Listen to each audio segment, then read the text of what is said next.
Buenas tardes a todos. Primero, de nuevo, una tarde más, muchas gracias por vuestro tiempo. Os recordamos que este año las meditaciones de Cuaresma tienen relación con la conversión y en particular también con el lema de este año que hemos escogido para la parroquia, Señor, dame de beber, que nos remite a la imagen que preside nuestra oración, que nos remite también al texto, por supuesto, de Juan y al agua que da vida. En esta tercera sesión nos vamos a centrar en la fuerza de conversión que procede del resucitado. Guillermo es otro de los regalos que tenemos en la parroquia.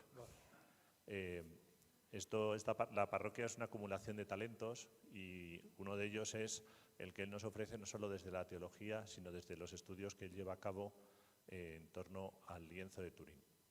Dejadme deciros que yo he escuchado bastante y he leído menos que él, pero algo sobre este tema, y de las personas que creo que tienen una visión más equilibrada de esta cuestión, desde luego es Guillermo y su equipo, porque tienen una gran virtud, y es que al final lo de menos es la síndone.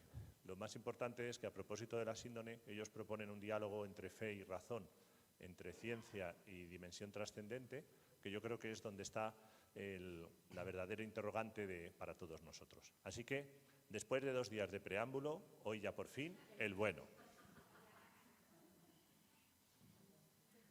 Muchas gracias a todos por vuestra asistencia.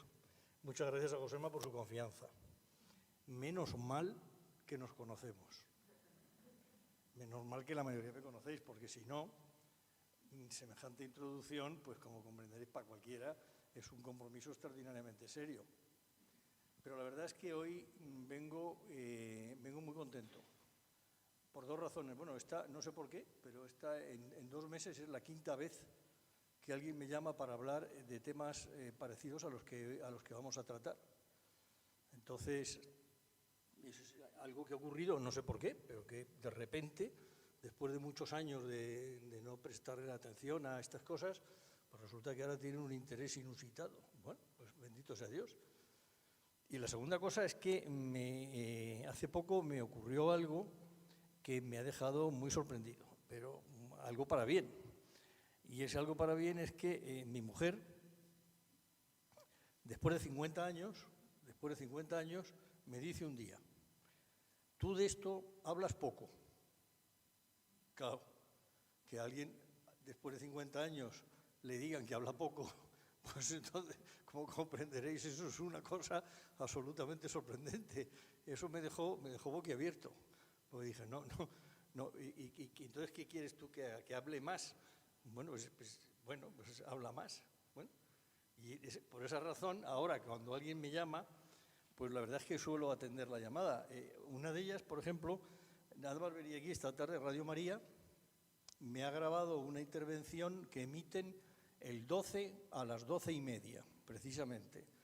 Entonces, bueno, pues también una gran amiga nuestra, que es una persona además de una cabeza buenísima, y entonces quería preguntarnos cosas de lo que estamos haciendo. Bueno, yo no sé muy bien de qué voy a hablar yo hoy, pero lo que sí sé es que tengo a mis catecúmenos delante, que eso es otra cosa también importante. Y lo que sí sé es que he venido ayer y antes de ayer, y me he quedado con alguna copla de las que oí ayer. Por ejemplo, me he quedado con una copla buenísima. Primero, sencillez. Porque si eres tan inteligente que nadie puede entenderte, pues entonces, decía la rumba, no sirve de nada. Primero, sencillez. Segundo, humildad. Yo creo que después del coronavirus, salvo que alguien sea muy cerril, el baño de humildad que llevamos en general todos, y más los que somos aficionados al mundo de la ciencia, pues es una cosa extraordinaria, verdaderamente. Tercero, mansedumbre, creo recordar. Eso para mí es muy serio, porque yo me parece que no soy manso. Tengo razones para pensarlo y mis hijas me lo recuerdan de vez en cuando todavía, o sea que me parece que no, o sea que eso me lo voy a saltar. Pero en fin, esa es una cosa que hay que hacer un esfuerzo, yo tengo que hacer un esfuerzo verdaderamente por ser manso, pero no lo ha conseguido nadie eso conmigo, o sea que no, en fin. Cuarto, mortificación, creo recordar.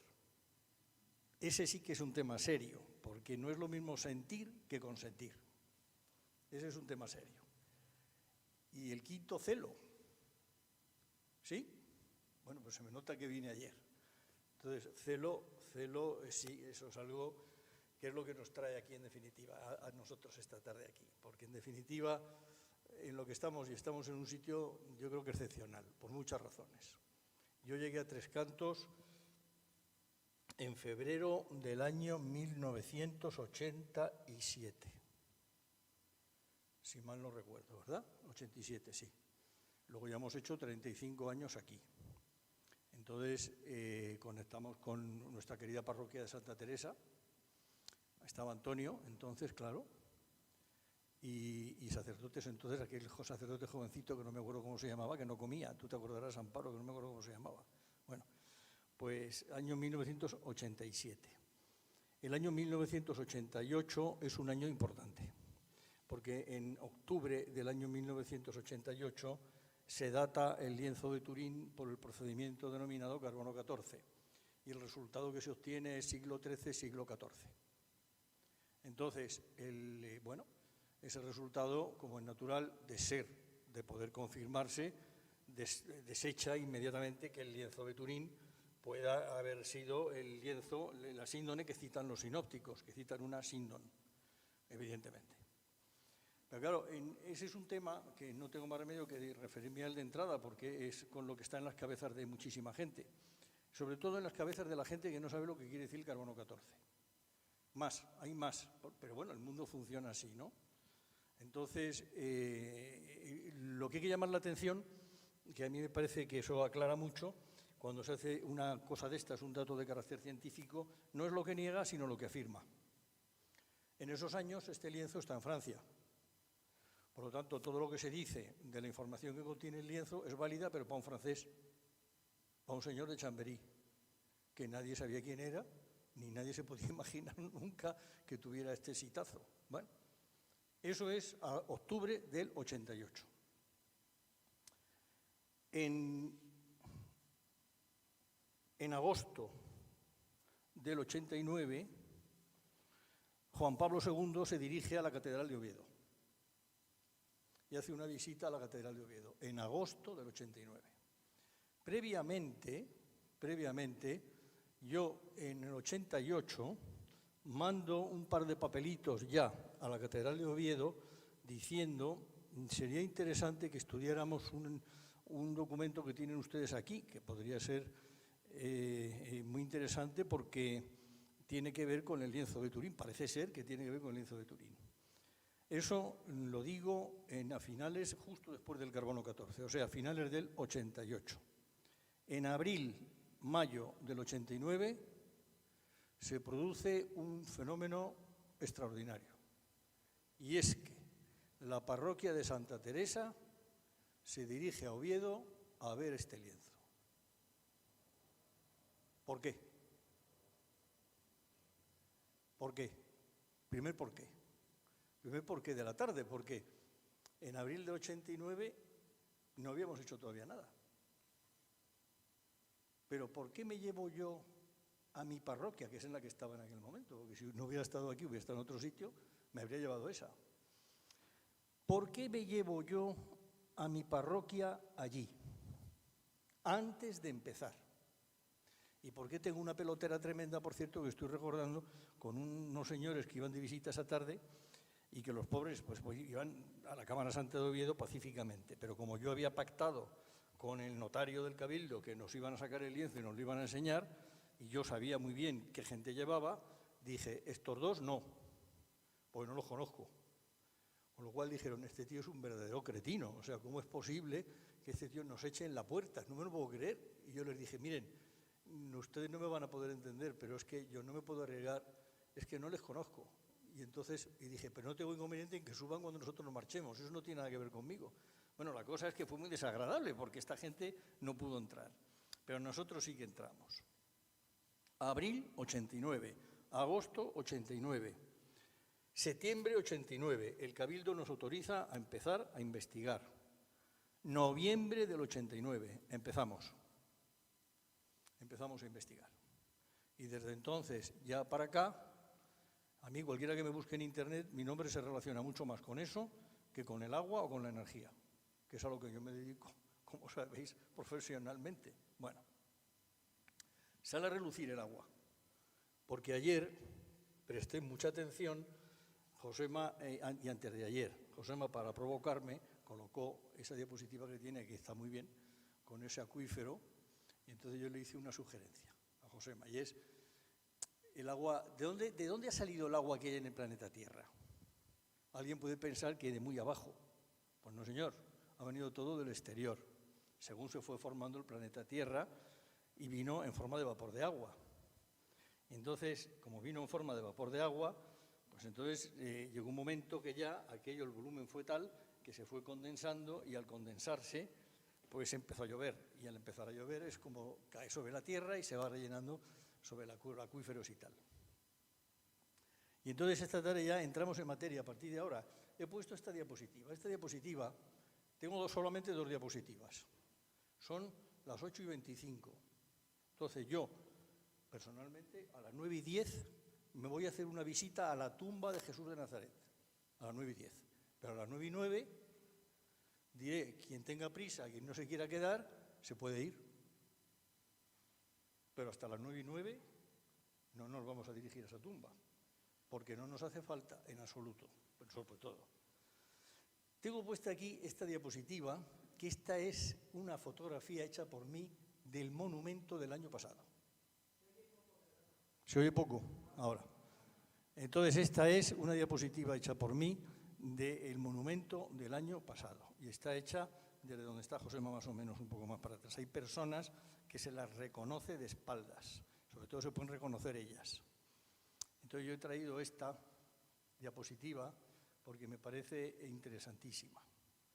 Me parece interesantísima, aquí hay detalles muy curiosos todos. Y no traigo ninguna diapositiva hoy de las imágenes de lo que nosotros hacemos, porque yo creo, primero, estáis cansadísimos de verlas. Segundo, porque cuando alguien dice que es que una imagen vale más que 1000 palabras, yo no puedo estar del todo de acuerdo con eso. Entre otras cosas porque a Dios no le podemos ver, pero parece ser que sí le podemos oír. Y entonces, si le podemos oír, pues entonces todos sabemos lo que son trampantojos. Pero hacer un trampantojo para el oído es mucho más difícil que hacerlo para la vista. Entre otras cosas, porque somos prácticamente ciegos. El espectro electromagnético que se mueve entre el infrarrojo lejano y el ultravioleta, o sea, entre ondas de longitud de onda muy pequeñas o muy grandes, en medio tiene una zonita que se llama el visible. Esa es la que captan nuestros ojos, que es muy poquito. Fuera de eso nosotros no vemos. Y sabemos que no vemos. Sabemos que no vemos. Luego, entonces no nos debe sorprender tampoco demasiado darnos cuenta que por el oído nos entra una información muchísimo mejor que la que nos suele entrar por los ojos. Y de hecho, tristemente, nacer ciego es algo muy serio, pero nacer sordo significa simultáneamente ser mudo, porque al no poder oír no se puede aprender a hablar. Luego el oído, por eso dice el evangelista que vuestro lenguaje sea sí, sí y no, no, porque de toda palabra ociosa responderá el hombre el último día. Yo a Josema le tengo que agradecer que me haya invitado a mí a hablar hoy precisamente para que hable yo asustado, precisamente por esa razón. Bueno, esta diapositiva, como digo, pone de manifiesto, porque en esta parroquia lo sabemos muy bien, cómo y dónde se mueve el viviente. Yo digo viviente, no me gusta decir resucitado, porque la palabra resucitado implica un concepto judío que se llama resurrección. Y eso no significa lo mismo para el judaísmo hace 2000 años que para nosotros hoy. Y al no significar lo mismo, se presta a confusión. Y al prestarse a confusión, entonces es cuando ya, ahora sí que la hemos hecho buena. Entonces ya sí que no sabemos dónde estamos. Pero ayer Josema puso esa diapositiva del agua, vuelvo donde estaba. Y yo dije, me gustaría ver que llueve. Yo no sé si sabéis en qué consiste llover. Pero yo cuando me enteré, me quedé boquiabierto, me hice varias preguntas. Llover consiste en lo siguiente. El agua, que es una molécula Paréntesis. Dice mi mujer que a mí de lo que hay que oírme hablar es del agua, no de lo que voy a hablar. Eso dice mi mujer. Pues el agua, que es una molécula muy especial, ese H2O que representamos, en el mundo molecular tiene una particularidad muy curiosa, y es que tiene lo que se llama momento dipolar, forma 109 grados, y eso le da unas características curiosísimas, y tiene unas propiedades. Entonces, el vapor de agua está ahí, agua en estado de gas. Entonces, para que llueva, tiene que pasar lo siguiente. Se tiene que formar una gota de agua en estado líquido, porque así es como cae. Si no se forma una gota líquido, en estado líquido, no cae, entonces no llueve. Y para que se forme una gotita en estado líquido, tiene que haber en la nube cristalitos de hielo, que se forman porque baja la temperatura en la altura. Entonces, al bajar la temperatura en altura, se forman esos cristalitos. Entonces, cuando se empiezan a formar las gotas de agua, en la nube, simultáneamente se da agua en estado sólido, hielo, agua en estado líquido, la gota, y agua en estado gas. Los tres estados simultáneamente. Si no es así, la gota al caer se vaporiza. Y entonces, toda la vida que conocemos en el mundo que nos rodea, toda la vida biológica, tiene como base el agua en estado líquido. Todo el programa de investigación de la NASA, de vida fuera del planeta Tierra, tiene como misión encontrar agua en estado líquido. Para que haya estado líquido, simultáneamente tiene que darse el hielo y el vapor de agua. Al mismo tiempo, lo que se llama el punto triple o punto eutéctico, dicen los químicos. Entonces, fijaros, porque lo que acabo de decir sugiere algo ya.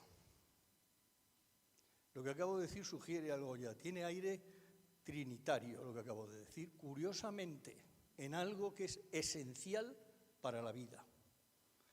Dicho esto, me he traído a un compañero que suelo yo traerme cuando voy a mi grupo, que es al doctor Ratzinger. Me lo he traído en un libro que se llama Dios y el mundo, en unas conversaciones que él tuvo con un periodista alemán que se llama Peter Sebald, porque en alemán se dice Peter Sebald, no Peter Siebold, y entonces me he traído este libro por una razón, porque vamos a ver, para poder ir a la tumba nosotros pacíficamente y sabiendo dónde vamos, primero conviene tener en cuenta alguna que otra cosa. Y como él lo expresa muy bien y nosotros nos conocemos muy bien, pues he dicho, me voy a llevar este libro yo, porque a lo mejor le puede resultar a alguien interesante lo que pone aquí. Veréis. Aquí me tengo que sentar en contra de mi costumbre, pero es mejor. El tema que el periodista trata con él es responder a la siguiente pregunta. ¿Dónde está Dios? Y esto está escrito en el año 98. En el año 98 Ratzinger era cardenal, todavía no había sido elegido papa. Y dice el periodista, sigamos con Dios, con la pregunta de dónde está y cómo se le puede encontrar. Porque eso para nosotros es un tema importantísimo, por eso estamos aquí. A eso es a lo que hemos venido. He aquí una pequeña historia. En una ocasión una madre llevó a su hijo al rabino.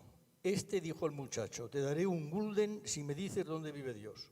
El chico, sin necesidad de meditarlo mucho tiempo, contestó, y yo te daré 2 gulden si me dices dónde no vive.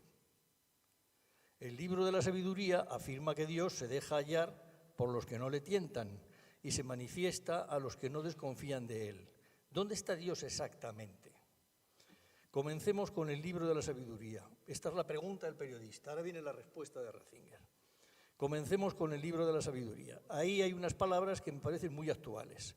Dios se deja hallar por los que no le tientan, es decir, por aquellos que no desean someterle a un experimento. Esta verdad se conocía ya en el mundo helenístico y sigue siendo muy acertada. Si pretendemos poner a Dios a prueba, ¿estás ahí o no?, y hacemos determinadas cosas pensando que Él tendría que reaccionar, cuando lo convertimos, valga la expresión, en nuestro objeto de experimentación, habremos tomado un rumbo en el que a buen seguro no lograremos encontrarle, porque Dios no se somete al experimento, no es algo que podamos manipular. Puede parecer que no, pero lo que acabo de leer a la hora de preparar el pasaporte para irnos a Jerusalén es fundamental. Uno de mis amigos dice, siguiente pregunta, no siento nada incluso yendo todos los domingos a la iglesia, solo veo que no hay nada. Respuesta de Ratzinger, es que Dios no es alguien al que podamos obligar a gritar en determinados momentos. Aquí estoy. A Dios se le encuentra precisamente cuando no les ponemos a los criterios de la falseabilidad del experimento moderno y de la demostración de la existencia, sino cuando lo consideramos Dios. Y considerarlo Dios significa mantener una relación completamente distinta con Él. Yo puedo investigar cosas materiales desde el punto de vista operativo y ponerlas a mi servicio porque están por debajo de mí, pero no comprenderé a una persona tratándola de ese modo. Al contrario, solo percibiré algo de ella si comienzo a situarme en el interior de su alma mediante una especie de simpatía. Lo mismo ocurre con Dios. Estoy leyendo, A Dios solo puedo buscarlo dejando a un lado esos sentimientos de poder. En lugar de ello, debo desarrollar sentimientos de buena disposición, de apertura, de búsqueda. He de estar dispuesto a esperar con humildad, de ahí el comienzo de esta tarde mi intervención, y a dejar que se muestre como Él quiera y no como yo deseo. La iniciativa la lleva Él, no nosotros. Pero ¿dónde está Dios exactamente? Dice el periodista. Claro, el periodista dice, no, mire usted, yo he venido a enterarme. O sea que yo no me voy de aquí sin meterle a usted en condiciones los dedos en la boca. Respuesta, Él no está en un lugar determinado, como tan bellamente nos enseña la historia del rabino, utilizando una formulación positiva. No hay nada donde no esté, porque está en todo, y negativa. En ningún caso está donde está eso que llamamos el pecado. Si la negación eleva a poder el no estar, ahí no está. Dios está en todas partes y, sin embargo, existen distintos niveles de aproximación, porque cada nivel superior del ser se le acerca más. Cuando comienzan la comprensión y el amor, se alcanza una nueva forma de proximidad, una nueva forma de presencia. Por tanto, Dios está donde hay fe, esperanza y amor, porque al contrario que eso que llamamos pecado, son el ámbito en el que nosotros nos encontramos en las dimensiones de Dios. En este sentido, Dios está en todas partes donde acontece el bien, presente en una forma específica y concretamente más allá de la mera existencia eterna y ubicua. Podemos hallar una forma más profunda de presencia suya justo cuando nos acercamos a las cualidades que se corresponden al máximo con su esencia más íntima, es decir, la verdad y el amor, el bien en general. El periodista no se rinde. Esa presencia, pregunta del periodista, esa presencia más profunda, ¿significa que Dios no está en algún lugar ahí fuera en el universo, sino en medio de nosotros, en cada persona individual? Sí, dice Ratzinger. Eso lo dice ya Pablo en el Areópago a los atenienses, citando a un poeta griego. En Dios nos movemos, vivimos y somos nosotros, dice Ratzinger. Que nos movemos y estamos inmersos en la atmósfera de Dios creador es aplicable en primer lugar y en general a nuestra existencia biológica. Pero veréis lo que ocurre aquí. Cuando yo leí esto, a mí esto me sonaba, pero no demasiado. Y entonces me fui rápidamente yo a mi Biblia. Porque claro, Ratzinger domina completamente lo que está diciendo. Entonces me voy a mi Biblia yo y voy a buscar precisamente la cita a la que Ratzinger se refiere. Que la busco inmediatamente. Pablo en el Areópago. fijaros de lo que está hablando Pablo y fijaros de lo que aquí se cuece.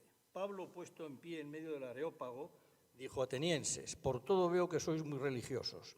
Al recorrer vuestra ciudad y contemplar vuestros monumentos sagrados, me he encontrado incluso un altar con esta inscripción: al Dios desconocido. Pues bien, lo que veneráis sin conocerlo, eso es lo que yo os vengo a anunciar.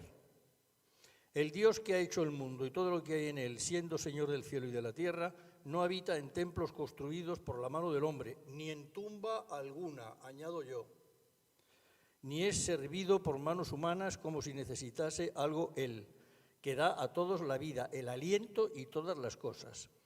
De un solo hombre ha hecho todo el género humano para que habite sobre toda la superficie de la tierra, determinando los tiempos y los límites de su morada, para que buscasen a Dios y a ver si buscando a tientas lo podían encontrar, aunque no está lejos de cada uno de nosotros, ya que en él vivimos, nos movemos y existimos, como alguno de vuestros poetas ha dicho también, porque somos de su linaje.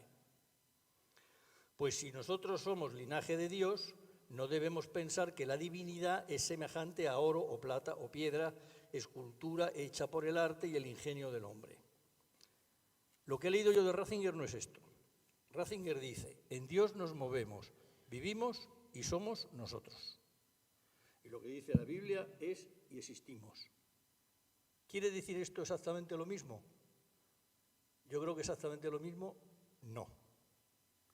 Y entonces, ¿de qué me vale a mí existir si yo no puedo saber quién soy? Esta es una preguntita que surge muy curiosa. Sigo con Ratzinger. Que nos movemos y estamos inmersos en la atmósfera de Dios creador es aplicable en primer lugar y en general a nuestra existencia biológica. En nuestra existencia biológica tiene muchísimo poder el agua, como acabo de decir, y tiene también, es muy interesante saber, tener una idea de cómo es el mundo que nos rodea. Porque si no, podemos tener en la cabeza cosas que tienen que ver con el siglo XIX, que es un siglo maravilloso, pero que nosotros vivimos en el XXI pensando en el XXII. Vosotros yo creo que sabéis que ahora mismo en esta habitación que nosotros estamos, respiramos un 20% de oxígeno, un 79% de nitrógeno, 20 y 79, 99, y el 1% que queda mezcla de gases. Uno de ellos el famoso CO2. Entonces, ese 20% de oxígeno que nosotros respiramos, si bajara esa cantidad de oxígeno, entonces se produce y nos hacen un análisis de sangre, pues veremos que sube el hematocrito. Doctora, sube el hematocrito, porque nosotros necesitamos generar más glóbulos rojos. Tenemos demanda de oxígeno necesariamente. Nuestro cerebro sin oxígeno no puede vivir. Y si sube, entonces se nos queman los pulmones. Entonces nos irrita de una manera extraordinaria. Luego colgamos de ese 20-21% acompañado del 79% de nitrógeno. Bueno, pues eso, unido a las cuatro fuerzas que hoy día explican en qué consiste el universo. Con eso nosotros tenemos una idea de cómo es el marco físico que nos rodea. Porque ese marco físico es el mismo hoy que hace 2000 años. Y entonces por eso necesitamos saber dónde uno se va a meter.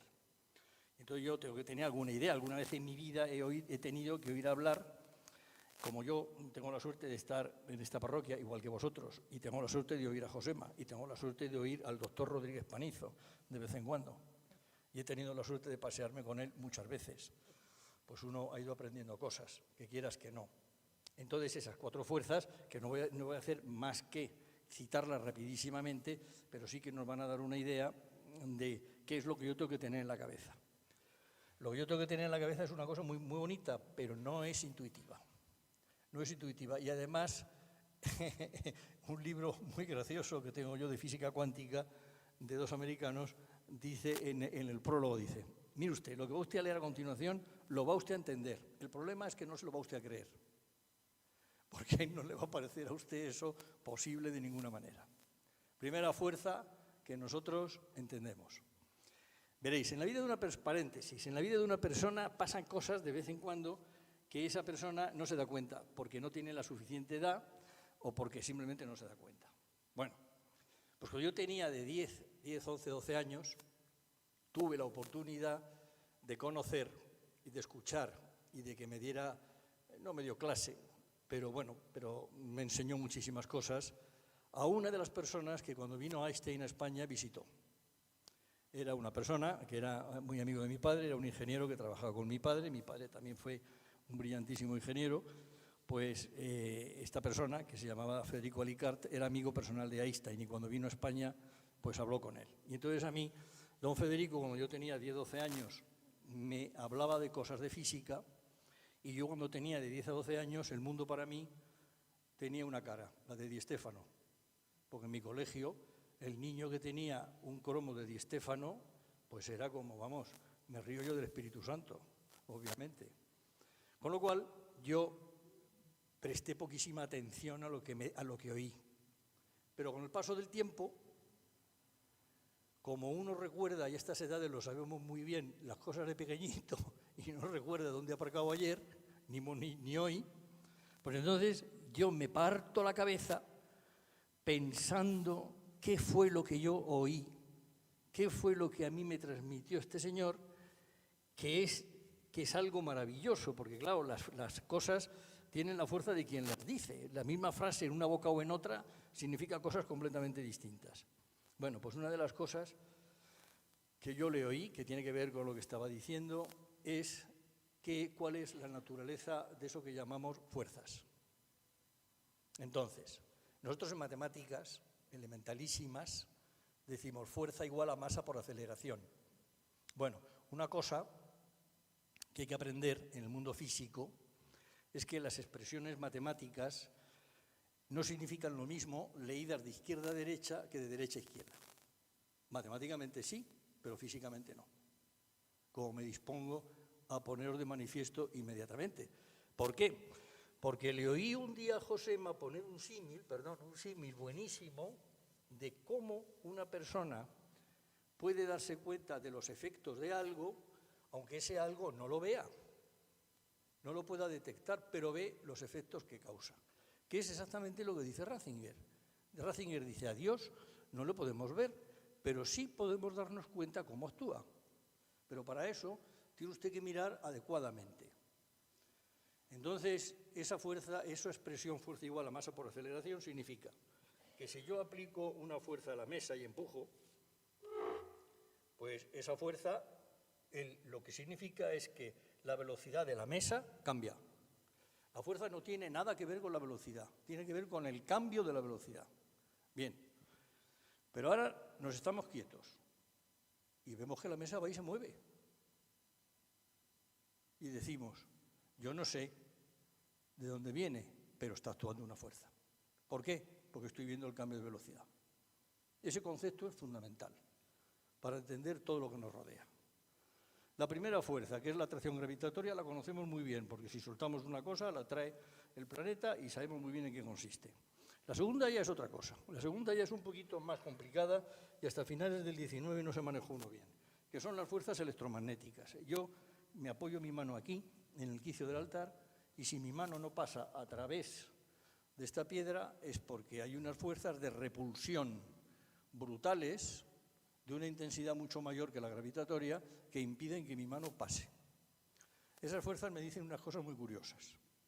Esta fuerza me dice que puede ser atractiva y puede ser repulsiva. Todo el mundo sabe lo que es un imán. Y todo el mundo sabe que un imán, cuando se acerca al polo opuesto, se atrae, pero si se intenta acercar al mismo polo, se repele, de una forma además extraordinaria. Entonces, yo intento hacer esto, como digo, y no puedo actuar de esa manera porque no hago suficiente fuerza. Hasta ahí estamos a unos tamaños y en unas distancias que nosotros muy bien podemos entender. Ahora nos vamos al núcleo del átomo. Y en el núcleo del átomo hay dos fuerzas importantísimas. Una se llama nuclear débil y otra se llama nuclear fuerte. La nuclear débil es la responsable de eso que llamamos radiactividad. Y la fuerte es la responsable de que los protones que tienen la misma carga eléctrica no se repelan y están unidos. Como pegamento en inglés se dice glue, pues eso se llama gluón. Bien, electromagnética más las dos nucleares, la física las explica hoy de una tacada. La gravitatoria no consigue meterla en ese paquete. La gravitatoria no se consigue buscar esa teoría unificada de qué es lo que pasa ahí. Esas son las cuatro fuerzas que explican hoy lo que nosotros llamamos materia. Entonces, ¿Qué es materia en física? Todo lo que interacciona con una de estas fuerzas o con combinaciones de estas fuerzas. Entonces yo ahora me voy a fijar, pues en, yo qué sé, pues en cualquiera. Por ejemplo, en mi santa esposa. Porque claro, ya que la tengo aquí, y digo, si mi santa esposa fuera solo materia, con las leyes de la física en la mano, yo explicaría y sobre todo podría predecir su comportamiento. Si yo la empujo, se va a mover, efectivamente. Pero con las leyes de la física en la mano, solo, yo no puedo pronosticar si va a mover ese brazo o no lo va a mover, si va a escribir o no va a escribir. De ahí deduzco, y lo que estoy diciendo de ella lo digo de cualquiera, como es natural, de ahí deduzco que en el ser humano hay algo que no es materia, porque las leyes de la física hoy, tal y como las entendemos, no permiten predecir su comportamiento solo apoyándonos en las leyes de la física. ¿Eso que no es materia, cómo lo llamo yo? Pues a elegir. Pues si nos gusta la palabra espíritu, le llamamos espíritu. Si nos gusta la palabra alma, le llamamos alma. Siempre y cuando yo tenga en cuenta que eso que no es materia está íntimamente unido a la materia y precisamente es la que conforma la materia. Hoy nosotros, porque para eso estamos en el siglo XXI, tenemos una experiencia extraordinaria de cómo manejamos a nivel macroscópico la materia. Y hacemos con las prótesis maravillas. El otro día vi en televisión ese esqueleto, pero exoesqueleto, eso que funciona por fuera. ¿Qué hacemos con las prótesis? ¿Qué hacemos con todo eso? Maravillas. ¿Quién nos iba a decir hace 150 años o 200 que una persona iba a poder vivir con el corazón de un cadáver? Bueno, eso le puede haber costado la hoguera en su momento a cual que hubiera sido. En el ser humano hay algo que no es materia, pero sin embargo es lo que maneja la materia. Y está tan íntimamente unido con la materia que es lo que le da a la materia su capacidad de relación. Entonces aquí ahora nosotros tenemos que precisar. ¿A qué le llamo yo mi organismo? ¿O a qué le llamo yo organismo de cualquiera? A lo que se genera cogiendo un óvulo y fecundándolo con un espermatozoide, dejándolo que crezca y que se alimente. Eso le llamo yo organismo. ¿A qué le llamo yo cuerpo? Le llamo yo cuerpo a una estructura material que me va a permitir a mí relacionarme con todo lo que tengo a mi alrededor, material. Entonces, en mi cuerpo entran las prótesis, no entran en mi organismo, pero sí ahí. Cuerpo va unido a capacidad de relación. Si yo no tengo capacidad de relación es como si no tuviera cuerpo, exactamente igual. El ser humano, nos dice la reflexión teológica, no la reflexión científica, el ser humano no tiene cuerpo, es cuerpo, forma parte de su propia esencia. Esa relación con la materia forma parte de su propia esencia. Y dice Ratzinger, esa relación con la materia, así entendida, no se interrumpe nunca. Lo que ocurre es que esa materia, que a su vez ya hemos definido en qué consiste, se puede comportar de una forma que no podemos imaginar de ninguna manera nosotros, se sale de lo que tiene que ver con el método científico, si se somete a las leyes de eso otro que hemos llamado espíritu, por ejemplo. Materia sometida a eso se comporta de otra materia, pero sigue siendo materia. O sea, sigue teniendo capacidad de relación, la suya. En la Biblia la capacidad de relación de Jesús de Nazaret tiene un nombre, Espíritu Santo. Y su capacidad de relación, cuando dice recibid el Espíritu Santo, por eso he puesto esa diapositiva, está diciendo recibid la capacidad de relación que yo tengo con cada uno de vosotros para que la tengáis entre vosotros. La capacidad de identificación que yo tengo con cada uno de vosotros, recibidla para que la tengáis entre vosotros. De manera que gracias a que yo hago de glue, de pegamento, de fuerza nuclear fuerte, gracias a eso, ahora, entre vosotros, vais a tener una capacidad de identificación que nadie podía jamás imaginarse que eso podría ser. Bien, ya vamos por lo que es cuerpo. Ahora resulta que pasan los años y una persona llega un momento que su organismo dice: no doy más de mí, he llegado donde iba. Y a eso yo le llamo fallecimiento biológico, muerte biológica, porque mi organismo no da más de sí. Y entonces, ¿qué queda de esa persona que yo capte con mis 5 sentidos? Pues queda lo que nosotros llamamos cadáver, lo que nosotros llamamos restos mortales. ¿El caso de Jesús de Nazaret fue una excepción a lo que estoy diciendo? La respuesta es no. El caso de Jesús de Nazaret es un caso como el de cualquiera.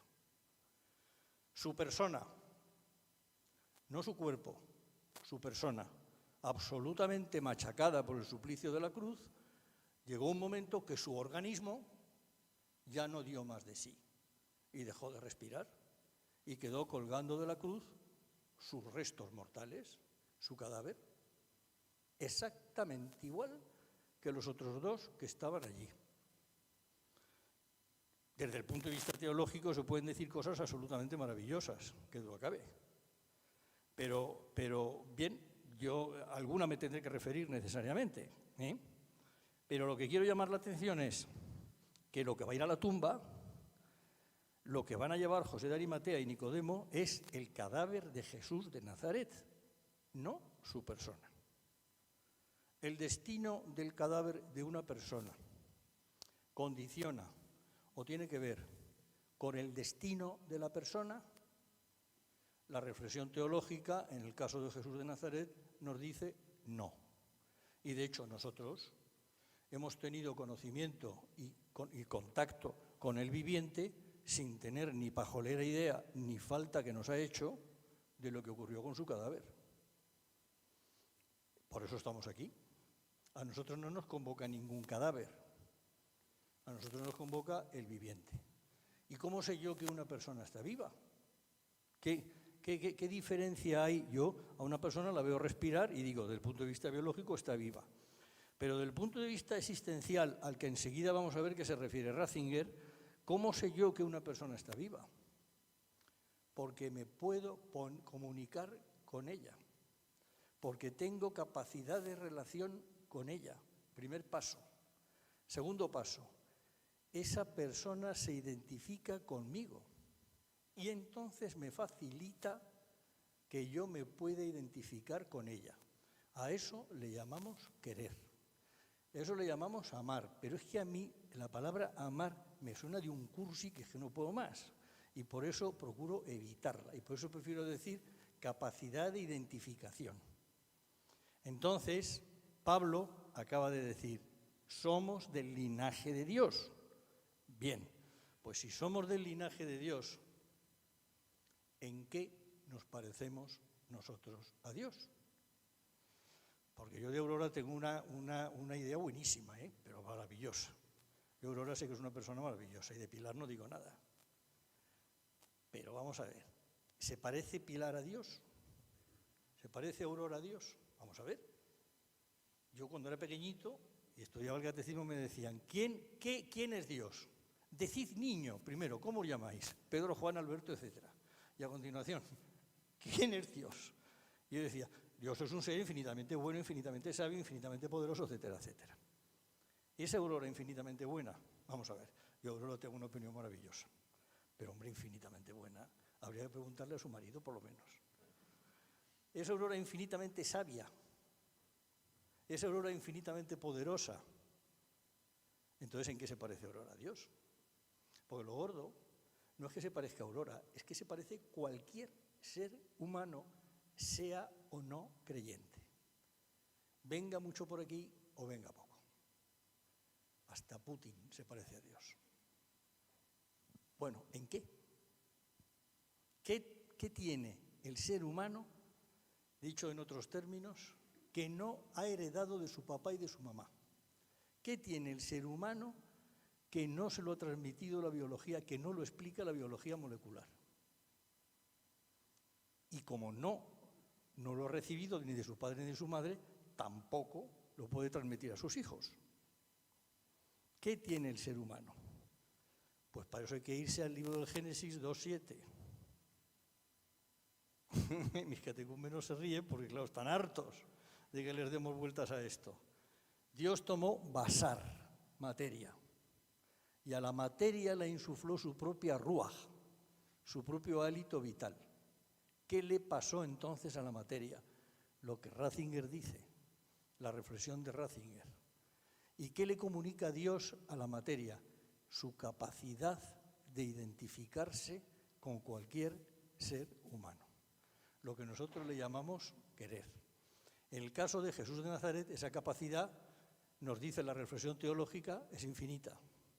En el caso de cualquier otro, está en manos de esa persona desarrollar esa capacidad o no.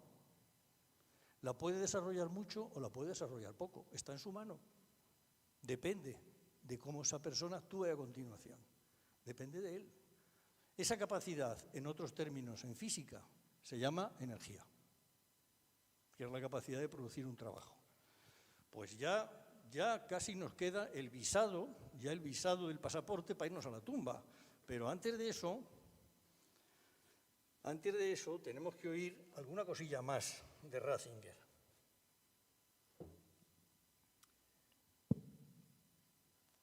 Y es tanto más válido cuanto más penetramos en la absoluta especificidad de Dios. Podemos formularlo así. Cuando una persona obra bien con otra, se acerca especialmente a Dios. Cuando en la oración alguien se abre a Dios, entra en una proximidad especial con Él. Dios no es una magnitud determinable según categorías físico-espaciales. No está a 100.000 kilómetros de altura o a una distancia de años luz. En lugar de eso, la cercanía de Dios es una cercanía a categorías del ser, donde está lo que más le representa, donde está la verdad y el bien, ahí rozamos sobre todo el eterno. El periodista, que es alemán como él, dice, no, yo sigo insistiendo. Pero entonces eso significa que su presencia no es automática, que Dios no siempre está presente. Él está presente en la medida en que sin Él yo no estaría conectado, dice Ratzinger, al grupo electrógeno de la existencia, si queremos expresarlo así. Maravillosa expresión para mi gusto. En este sentido hay una sencilla presencia existencial de Dios en todas partes, pero la cercanía más profunda a Dios que le ha sido dada al ser humano puede reducirse o desaparecer por completo y a la inversa volverse inmensa. En una persona completamente penetrada por Dios existe, como es lógico, una mayor cercanía íntima y presencia divina que en alguien que se ha alejado completamente de Él. Pensemos en la anunciación a María. Dios quiere que María se convierta en su templo, un templo viviente. Ojo, y no solamente por la morada física. Y nosotros decimos una cosa muy deprisa, Dios te salve María, llena eres de gracia, el Señor es contigo, el Señor es. Y ahí, los que tenemos la suerte de hablar castellano, que como decía don Camilo José Cela, es el generoso español que se habla en Castilla, y distinguimos muy bien del verbo ser del verbo estar, ahí deberíamos pararnos. El Señor es contigo. Lo que Dios quiere de María es su ser, su identificación con su ser. Pero su conversión en una verdadera morada para Dios solo es posible porque se produce la apertura íntima a Él, porque ella, en su existencia íntima, se adecúa por entero a Él. ¿No podría ocurrir también que Dios se aleje al menos de modo temporal? Einstein, por ejemplo, adoraba a Dios como arquitecto del universo, pero también opinaba que Dios ya no se interesaba por su creación ni por el destino del ser humano. Luego contaré una cosa muy graciosa de Einstein. Esta idea del constructor, la idea del gran arquitecto, procede de un concepto limitado de Dios. Aquí Dios, dice Ratzinger, es una simple hipótesis marginal, necesaria para explicar el origen del universo. Él pone en marcha el conjunto, por así decirlo, que luego se mueve. Pero al ser para el mundo solo una última causa física, Él también abandona la escena. Ahora la naturaleza goza de autonomía, pero Dios ya no puede moverse. Y en su relación con el corazón humano, con esa otra dimensión del ser, en modo alguno se percibe de antemano semejante idea de la creación. Él ya entonces no es el viviente, sino una hipótesis que a la postre también se intenta convertir en superflua.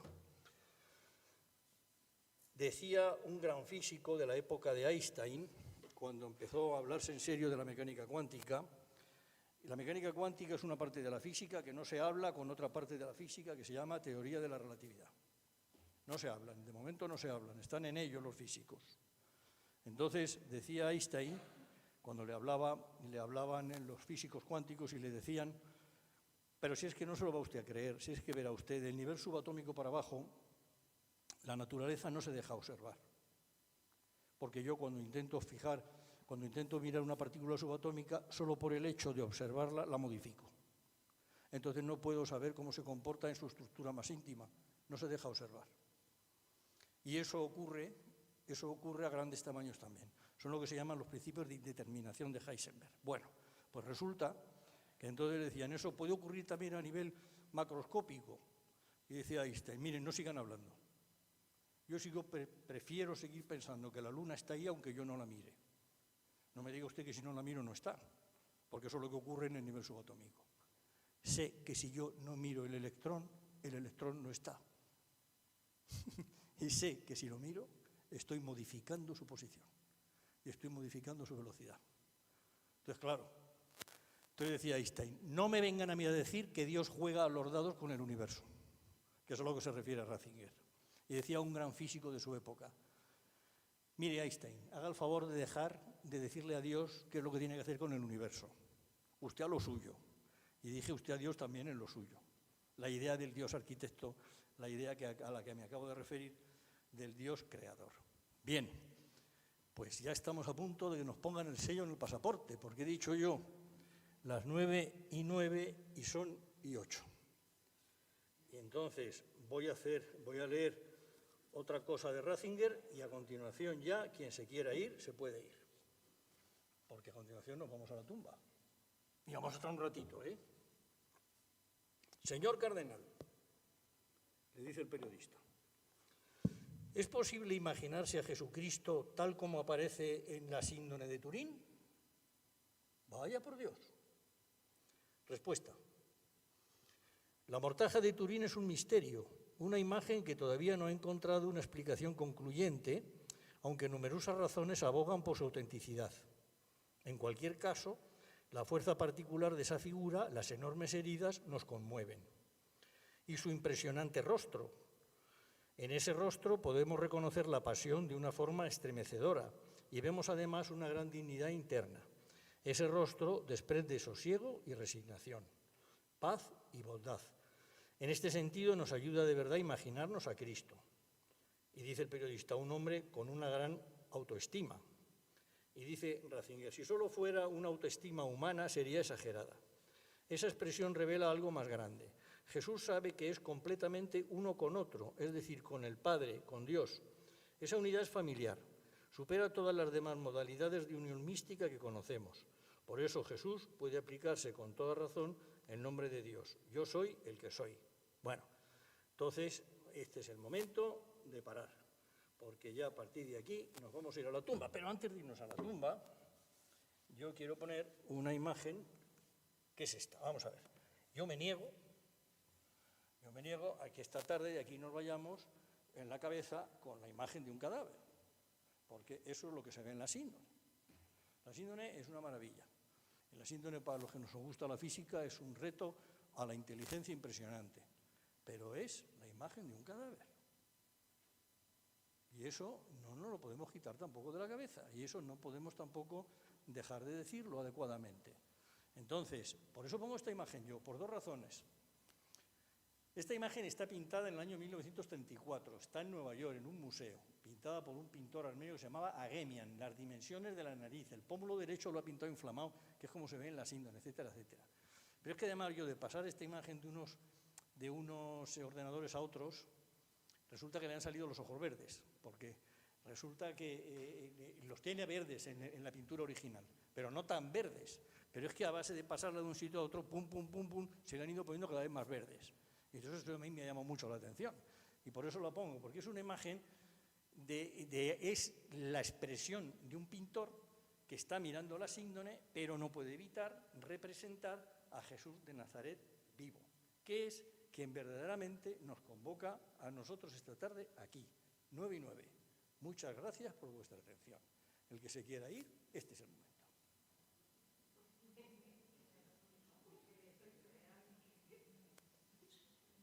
No se va nadie.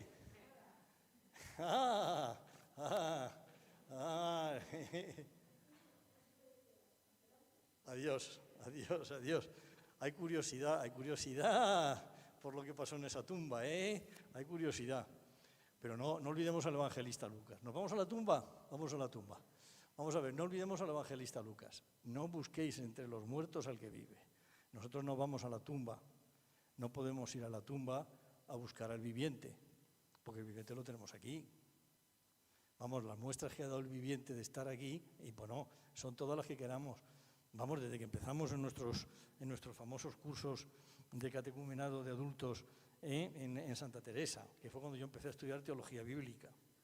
Tengo aquí a doña Amparo.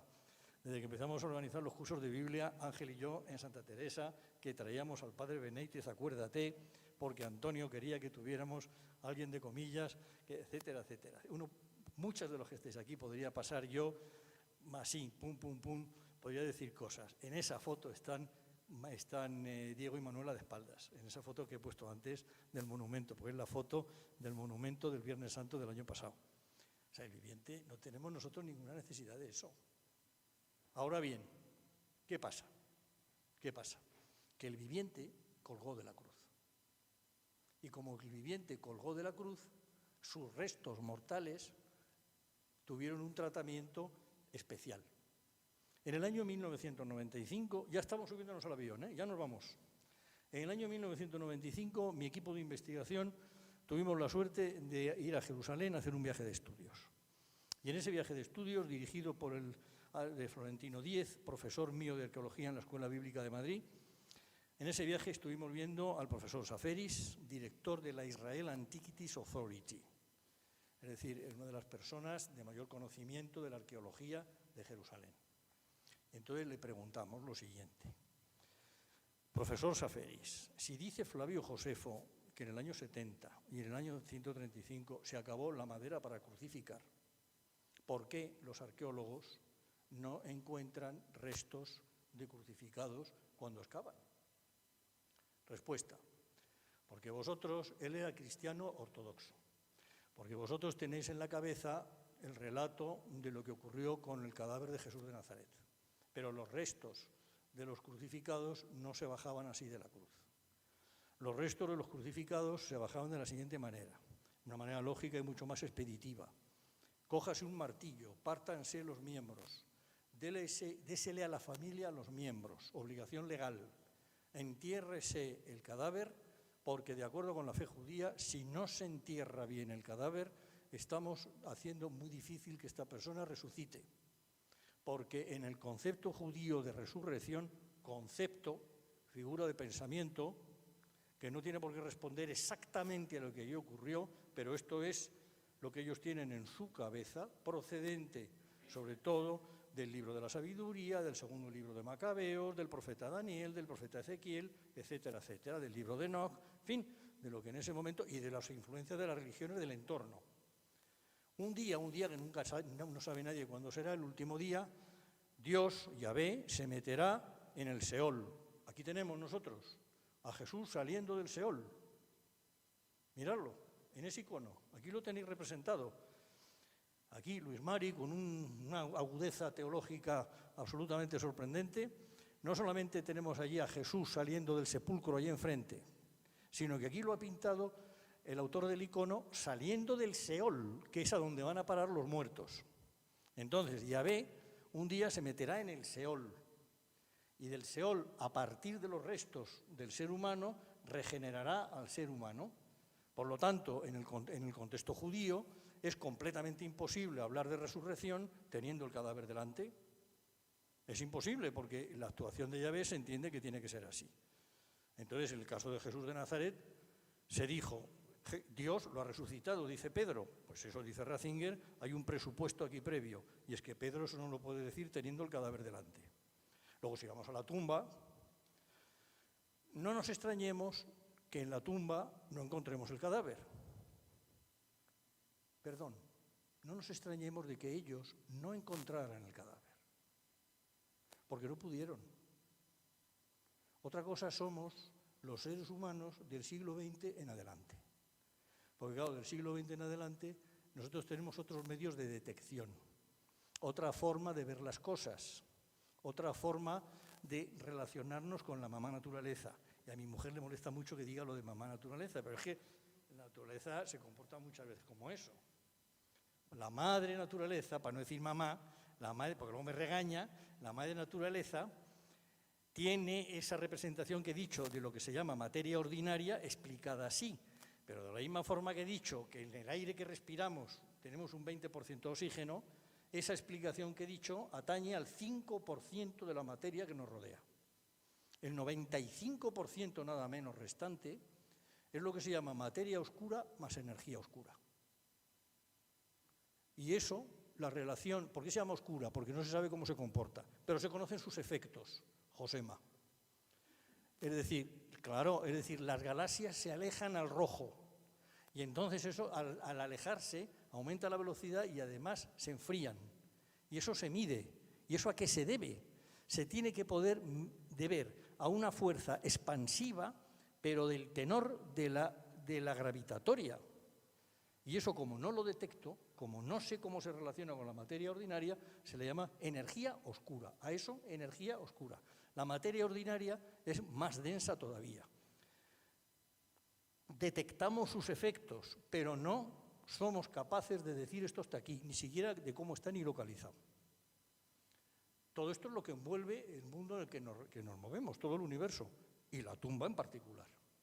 Luego, si vamos a la tumba, tenemos que saber que, primero, vamos en busca de los restos mortales de Jesús de Nazaret. 2, vamos a un sitio en el que, como aquí, estamos inmersos en un 95% de materia que no sabemos cómo se comporta. 3, un 5% sí, tenemos alguna idea. Llegamos a la tumba y nos encontramos, efectivamente, los lienzos caídos, lacios, allanados, y el sudario que estuvo sobre su cabeza doblado en el sitio en donde lo dejaron. Eis gena topon, según dicen los que saben griego, en el sitio donde se dejó. Pero el lienzo que envolvió su cadáver, la síndone, estaba caída, lacia, allanada. En el año 1978, el equipo americano que estudia el lienzo de Turín llega a una conclusión, y es que hay una parte de lo que se ve en el lienzo de Turín que es perfectamente explicable.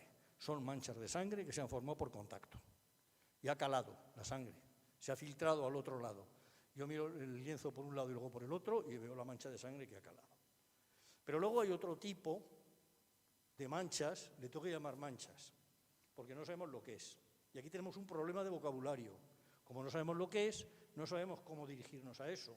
Y entonces, como no lo sabemos, tenemos que pedir prestado el vocabulario de otros sitios. Y por eso lo que voy a decir ahora ya empieza a tener imprecisiones, porque no hay forma de poder decir con precisión científica de qué se trata. Pero al ojo veo manchas. Esas manchas, me dice el estudio de los americanos, no se han podido formar por contacto. Y no se lo va usted a creer lo que dice el estudio ahora. Verá usted, el lienzo está envuelto en el cadáver y resulta que no todo el lienzo está en contacto con el cadáver. Bien, pues partes del lienzo que no están en contacto con el cadáver han reflejado su presencia en el lienzo. Y la intensidad de la manchita tiene que ver con la distancia al lienzo. Cuanto más cerca del lienzo, más oscura la mancha. Cuanto más lejos del lienzo, más clarita. Y eso afecta a las fibrillas superficiales del lienzo. Una fibrilla sí, la de al lado no, la otra tampoco. Entonces dicen los americanos, pues mire usted, esto no tenemos ni idea qué es, pero sí sabemos que tiene que ver la intensidad de la mancha con la distancia en vertical de dónde está el punto del lienzo al cadáver. Porque claro, lo que relaciona este punto del lienzo con el cadáver es la vertical en la que está. Primera parte. Segunda parte. No me lo puedo tampoco creer, pero la sangre que está en el pelo del cadáver ha manchado el lienzo. Y a su vez el pelo ha dejado una imagen, una especie de sombra sobre el lienzo. Cuando yo coloco la sangre sobre el pelo, veo que no se corresponde. Y entonces veo lo siguiente. Veo que la mancha de sangre está desplazada y que entonces parece como si se hubiera formado esto en dos etapas. En la primera está el lienzo rodeando el rostro y entonces aquí está la sangre, mancha de sangre esto. Y ahora parece como si el lienzo más abierto, más plano, hubiera caído sobre el cadáver, sigue la vertical, cada punto, y ahora es cuando se transmite esa información del pelo al lienzo. Esto es lo que Jackson observa, y es lo que llamamos hipótesis de Jackson. Y dice Jackson, esto solo es compatible con algo que yo lo digo porque tengo algo que decir, porque para eso soy el que se ha estudiado esto y sobre todo el que tiene los datos y el aparatito, el VP8. Esto se parece a los...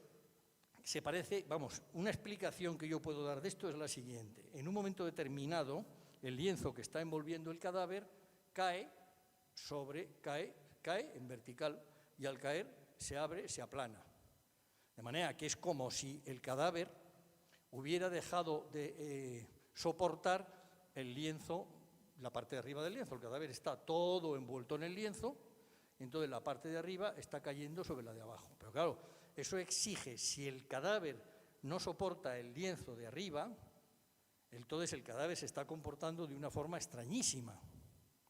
Y digo yo, vamos a ver, si yo he dicho antes que yo ponía mi mano aquí y que mi mano no pasaba por aquí gracias a la repulsión electromagnética, por eso es por lo que el lienzo, cuando yo he envuelto el cadáver en el lienzo, no cae a través del cadáver, por la repulsión electromagnética.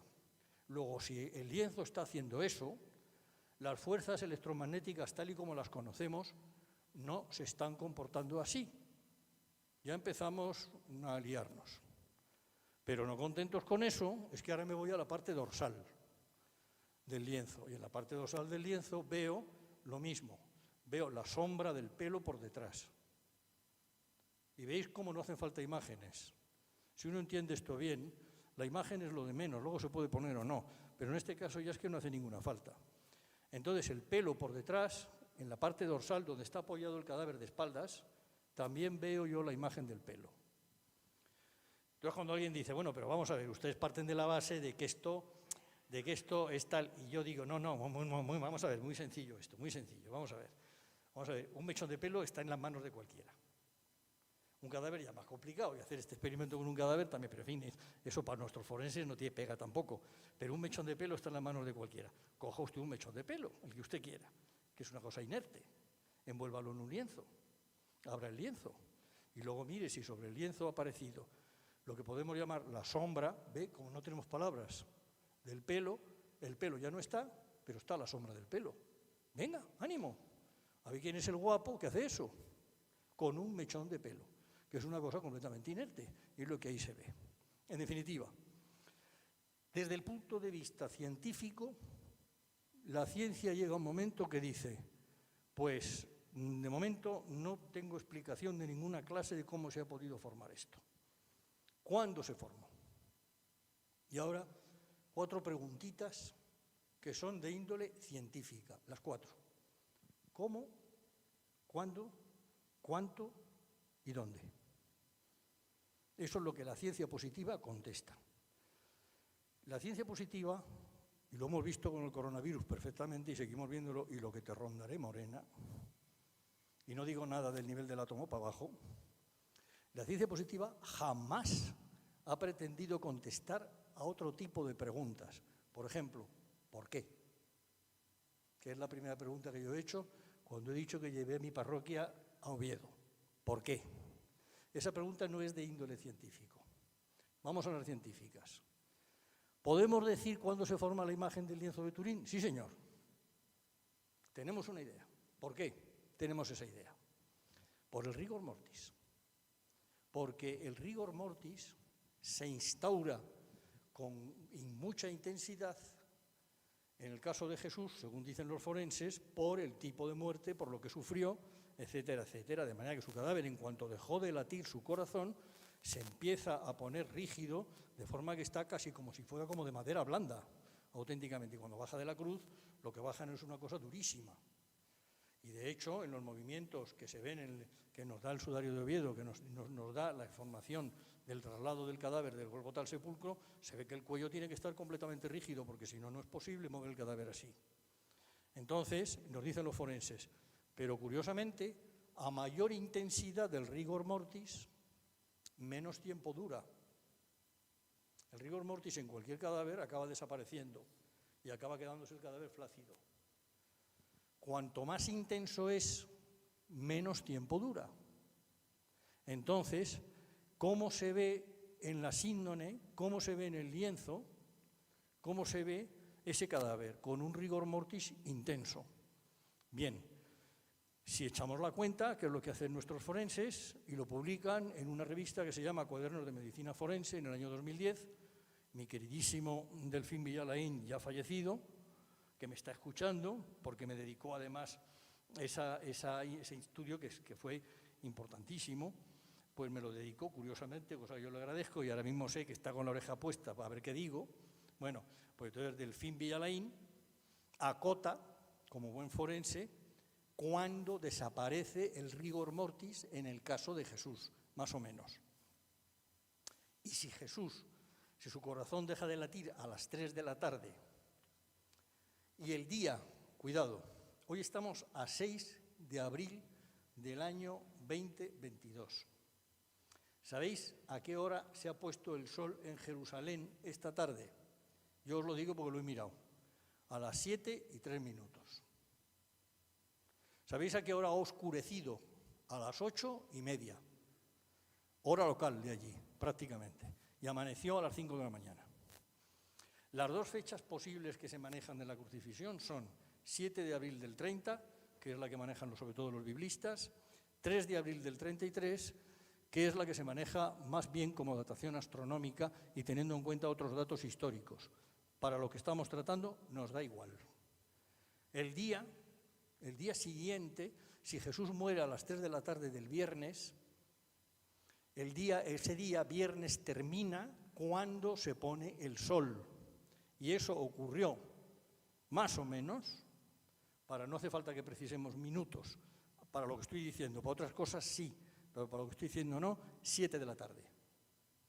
A las 7 de la tarde empieza el siguiente día, que es sábado, que es Pascua, y además hay eclipse de luna en Jerusalén, luna llena.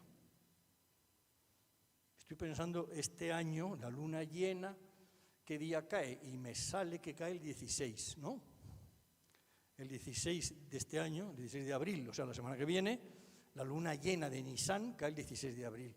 Pues ya sabéis que la Semana Santa nosotros la fijamos con ese criterio. La luna llena, cuando cae la luna llena de domingo a domingo, el primer domingo es la Semana Santa, tal y como nosotros la fijamos, es el criterio astronómico. Bueno, pues entonces, si Jesús, como digo, su corazón deja de latir a las 3 de la tarde, entonces a las 7 de la tarde empieza el siguiente día, con los movimientos que a nosotros nos dan los lienzos, sabemos que al sepulcro llegan aproximadamente hacia las 6:15, 6:30 de la tarde. Luego tienen poquísimo tiempo para dejar el cadáver envuelto en el lienzo, en el sepulcro, porque empieza el nuevo día, Pascua, Sábado, y tengo que ir al templo a purificarme porque acabo de tocar algo espantoso, que son lienzos que han estado en contacto con un cadáver. Luego no tienen tiempo, entonces llegan allí, dejan el cadáver envuelto. Y vamos contando las horas. Y nos dice el forense, ojo, tú no cuentes más de 6 horas, no cuentes más. Es decir, si son las 6 de la tarde, pues las 3, o sea, las 15, las 21, las 9 de la noche, el rigor mortis ha desaparecido del todo.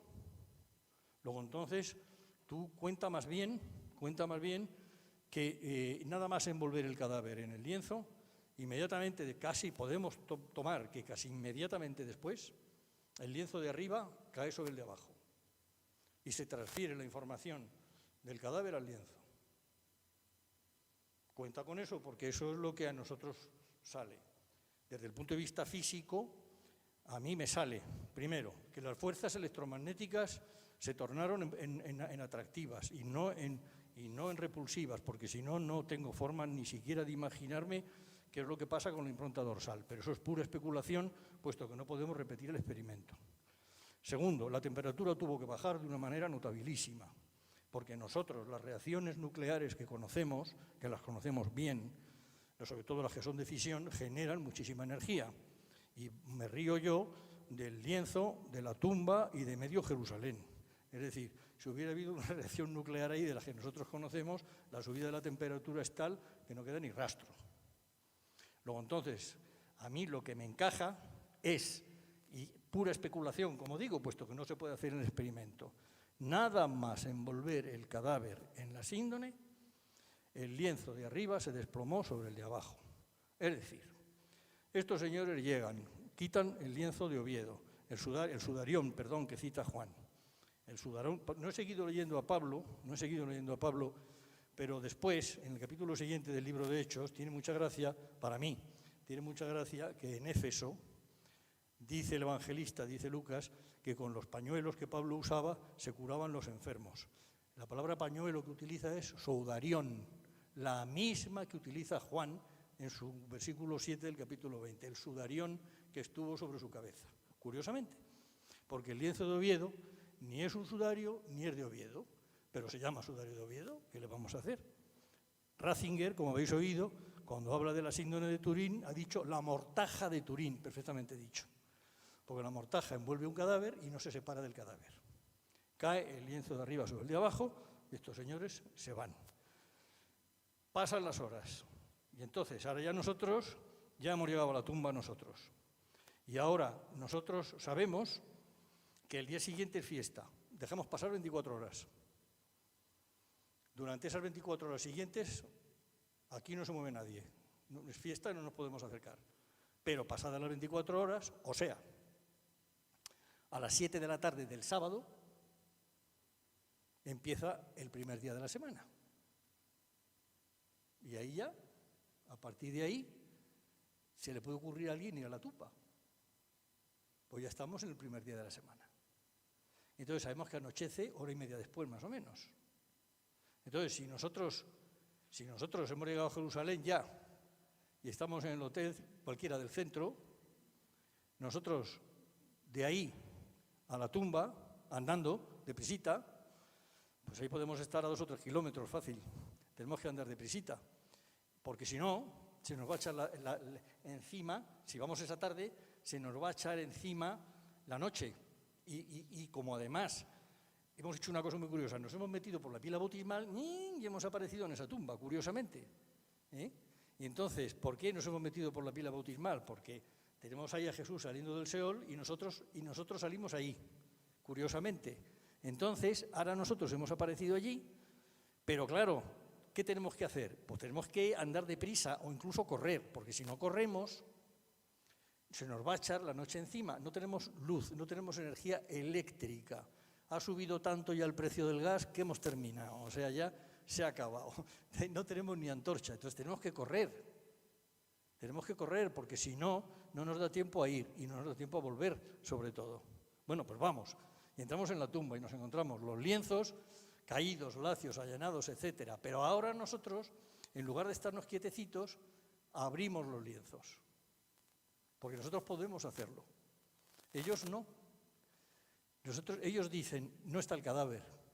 Y yo digo, sí está el cadáver. Está en la síndrome de Turín, claro. Lo que pasa que no está como usted lo dejó. Ah, claro. Aquí ha habido un proceso en el espacio-tiempo, ha habido un proceso físico absolutamente inexplicable. ¿De acuerdo? Eso está claro, no somos capaces de explicarlo. ¿Por qué? ¿Qué razón hay para que tengamos esa información? La ciencia ahí no contesta. Yo tengo una explicación personal e intransferible que no tiene ningún valor, así que si queréis no os la cuento, porque ¿para qué? Si no tiene ningún valor. Pero si la cuento. La cuento, ya que estoy, claro, ya que estamos en esto, pues ¿cómo no la voy a contar? Yo personalmente ahí lo que veo es intencionalidad. Es decir, vamos a ver, las cosas que a mí me pasan en este mundo me pasan por 3 razones. 1, las leyes de la física. 2, porque un animal ha intervenido. 3, porque ha intervenido un ser humano. Una de 3. Entonces, aquí, las leyes de la física hemos dicho que adiós. Vamos a esperarnos unos cuantos miles de años. Yo estoy convencido que se avanzará muchísimo más en todo esto. Y estoy convencido que se darán respuestas desde el punto de vista físico, se avanzará de una forma muy interesante, sin duda. Jamás se contestará por qué. Animales aquí no. Entonces aquí no me queda más que decir, bueno, yo aquí veo una intencionalidad. ¿Quién me da esta pista para pensar en esa intencionalidad? Primero el viviente, porque veo cómo actúa y veo lo que hace con nosotros y veo que se pone a nuestra altura. Pues lo he visto ahí en la diapositiva que he puesto antes. Estoy harto de verlo en esta parroquia. Y entonces, y segundo Ratzinger, porque Ratzinger me dice, el amor de Dios, que es quien ha mantenido vivo a Jesús de Nazaret en sentido existencial, por eso he leído lo que he leído antes, en su existencia, es capaz de transformar la propia estructura de la materia. Y ahora, la materia que resulta que estaba subordinada por completo, como hemos dicho, lo que no es materia en él, estaba subordinado a las leyes de la materia, ahora resulta que la materia se está comportando de una forma completamente distinta. ¿Desde cuándo? ¿Desde cuándo, en el caso de Jesús de Nazaret, está haciendo eso la materia? En mi opinión, prólogo del Evangelio de Juan, de siempre. Pero sobre todo se pone de manifiesto en el momento en el que deja de respirar. En el momento en el que deja de respirar, lo que en él es materia se empieza a comportar de una forma completamente distinta ya. Y es sometido a su espíritu, nada menos Dios, nosotros decimos desde el punto de vista teológico, Dios Hijo encarnado. Yo prefiero decir Dios Hijo encarnado que el Hijo de Dios. No, Dios Hijo encarnado. Acordaros del hielo, el vapor de agua y la gotita en estado líquido. Entonces, en ese momento se cambian los papeles. Exactamente igual que en el caso de cualquiera. Cuando una persona fallece, ¿qué es lo que ocurre? Que lo que en ella, en esa persona, no es materia, como hemos dicho antes, estaba sometido a las leyes de la materia, ahora es la materia la que se somete a las leyes de eso que hemos llamado espíritu.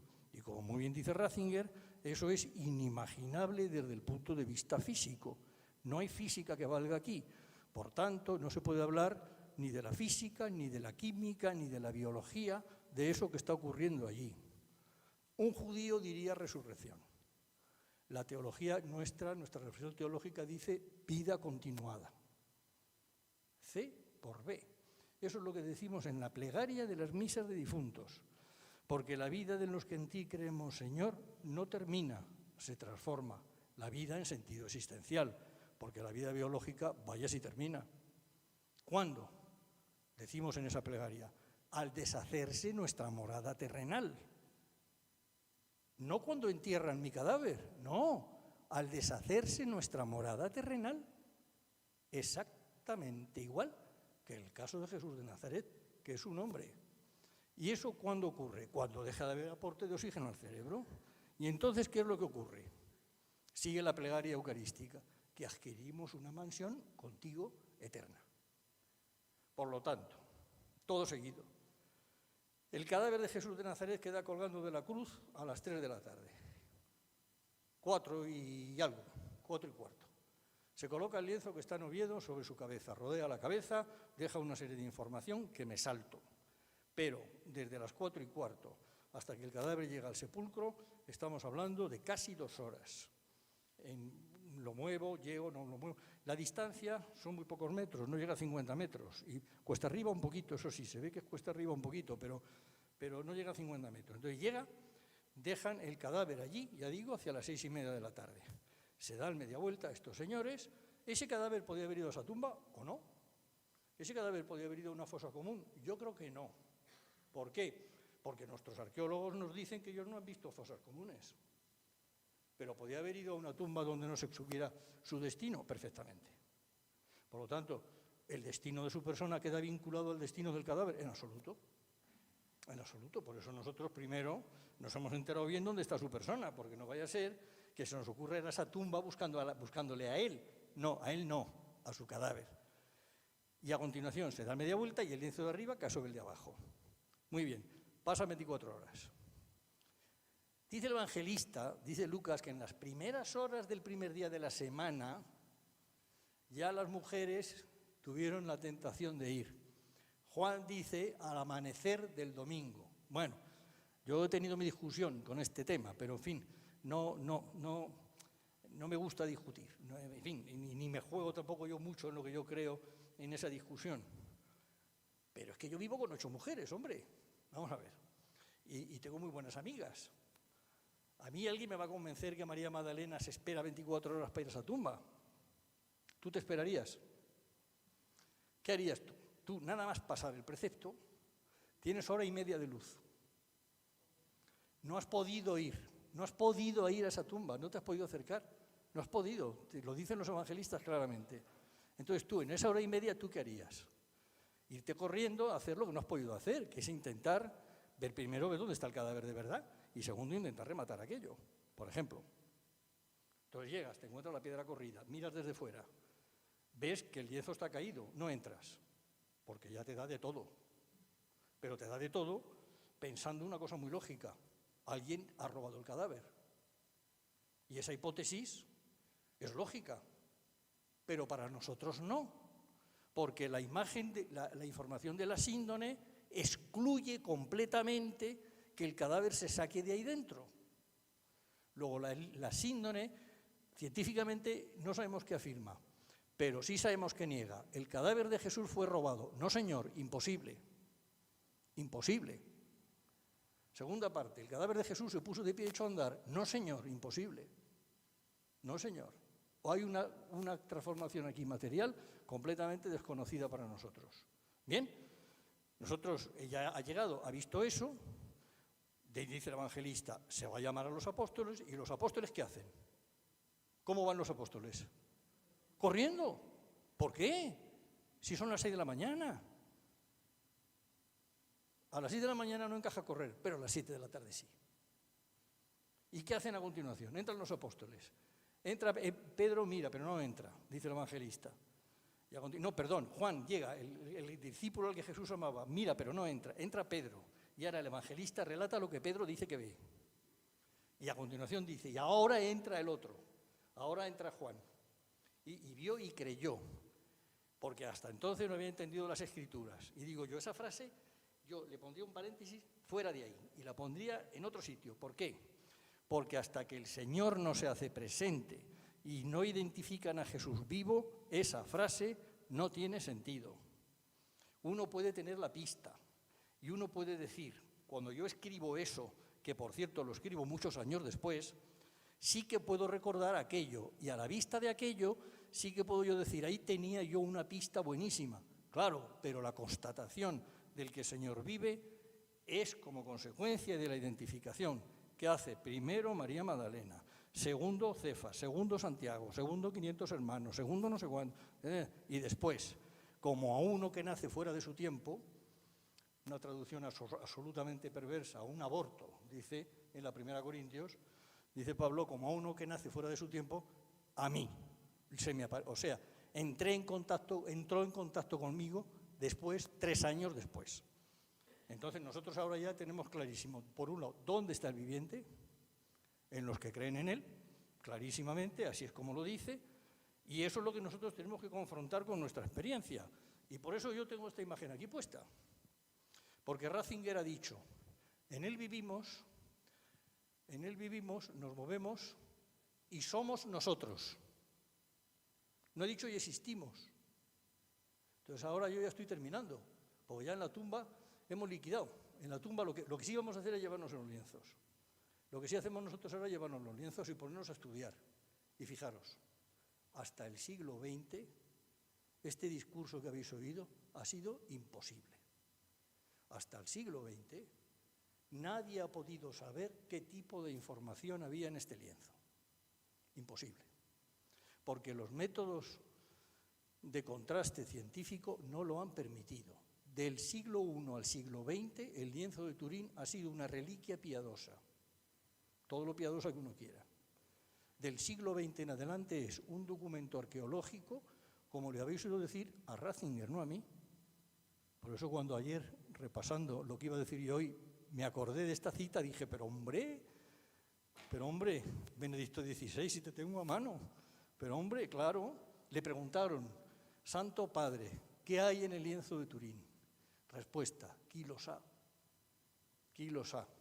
Pero el amor de Dios es capaz de transformar la propia estructura de la materia y dejarle al ser humano del siglo XX en adelante una preguntita, un elemento de reflexión, para que vayas pensando, a ver esto tú ahora, cómo lo digieres, porque esta información ya está digitalizada. Ya el soporte no es solo el lienzo, ya de momento digitalizada, o sea, ceros y unos. Veremos a ver en el futuro hacia dónde va esta información. Ante esto, aquí es donde en este momento estamos. El día 4 de junio tenemos una interesantísima reunión en Oviedo de todo el grupo que en este momento asesora al cardenal de Turín, que somos 23, internacional. De ese grupo 23 estamos 4 españoles. Yo ya no sé lo que pinto ahí, en ese grupo, porque es un grupo de científicos sobre todo. Me he despedido varias veces y me han dicho que no quieren que me marche. Bueno, pues nada, no quieren que me marche, será porque como soy catequista, será por eso, pero no por lo que yo aporto ya desde el punto de vista científico. Pero como veis, esto es lo que nos da a nosotros medida de reflexión. ¿Sobre qué? Sobre quiénes somos nosotros. Porque ¿de qué me vale a mí saber quién es Jesús de Nazaret si yo no puedo saber quién soy yo? Por eso dice Ratzinger, somos nosotros, en Él vivimos, nos movemos y somos nosotros. Por eso ahora nosotros terminamos aquí, si me permitís, con una pequeña oración. Y es que ahora le vamos a decir al viviente, donde las dan, las toman. El viviente pregunta en Cesarea de Filipo, ¿y vosotros quién decís que soy yo? Pues ahora nosotros, cada uno le puede preguntar a él, ¿y tú quién dices que soy yo? Y esa pregunta se la va a contestar a cada uno de nosotros en particular. Entonces, conviene mirar la imagen, que es un cuadro, esto es un cuadro, no es otra cosa, pero de luego no es la imagen de un cadáver. Entonces, quitar ese cadáver que está colgando de allí fuera, dejar la cruz, el cadáver fuera, y ese que está ahí fuera también. Dejamos las cruces, eso sí, las cruces sí, pero los cadáveres fuera. Entonces, ante eso, ahora preguntamos nosotros, ¿y tú quién dices que soy yo? Y a cada uno le va a dar una respuesta. A Pedro le dio una, tú eres Pedro. Le puso un nombre, y el nombre en la Biblia es la forma de caracterizar a la persona. Pues ahora nosotros, uno a uno, pim, nos va a poner nombre. ¿Dónde? Aquí. Exactamente aquí. Esto es lo que hacemos nosotros cuando nosotros la vigilia de Pascua, lo que hacemos es renovar nuestras promesas del bautismo. Exactamente esto. Y yo ya con esto, el viaje que hemos hecho ha sido largo, pero no me habéis dejado que me calle. Muchísimas gracias por vuestra atención.